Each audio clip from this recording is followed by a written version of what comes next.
અમૃત પુષ્પ કેન્દ્ર રાજકોટ ઉમેશ કામરિયા. હવે આ ભાઈ 25 દિવસ થયા ને લઈ ગયા તેને 25 દિવસથી. અને અમૃત પુષ્પ લઈ ગયા હતા. એ કેના માટે લઈ ગયા હતા અને શું તકલીફ હતી એના શબ્દમાં સાંભળીએ. તમારું નામ? મારું નામ રવિ પીઠડિયા છે, જોરથી બોલજે. રવિ પીઠડિયા, ગામ? ગામ રાજકોટ. હવે શું તકલીફ હતી? મારી મમ્મીને કેન્સર હતું. હા, જીભમાં મોટી સોપારી જેવડી ગાંઠ હતી. હવે આજે 25 દિવસ થયા. બધું હાવ વયું જ ગયું છે. કમ્પ્લીટ બધું હાવ જીભ જીભ જેવી થઈ ગઈ છે. હવે શું ડોક્ટરે કીધું હતું?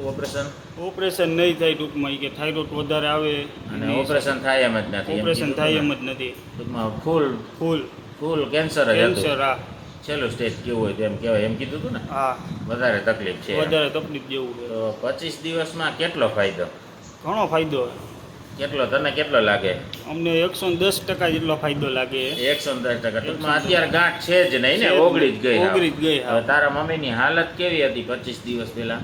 સૂતા રહેતા ને કઈ કામ ન કરી શકે ને સૂતા રહેતા ને એવું બધું હતું. ખાવા પીવાનું બંધ છોડી દીધું હતું ને થઈ ગયું.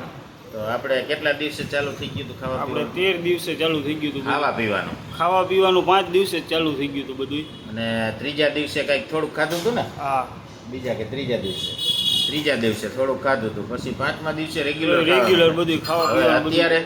અત્યારે બધું હાવ રેડી, ખાવા પીવામાં કમ્પ્લીટ, કામ કાજમાં બધી રીતે કમ્પ્લીટ રેડી બધું. જય દ્વારકાધીશ. જય દ્વારકાધીશ. બીજાને તું શું કહેવા માંગે? બીજાને હું એ કહેવા માગું કે એવું તમને કંઈ તકલીફ જેવું હોય તો આ ભાઈનો કોન્ટેક નંબર એની પ્રોફાઇલ યુટ્યુબ આઈડીમાં જ છે. તમારે કોન્ટેક કરવા વિનંતી. બરાબર છે. તને ફાયદો થયો એટલે? મને ફાયદો થયો. બરાબર છે. જય દ્વારકાધીશ. જય દ્વારકાધીશ.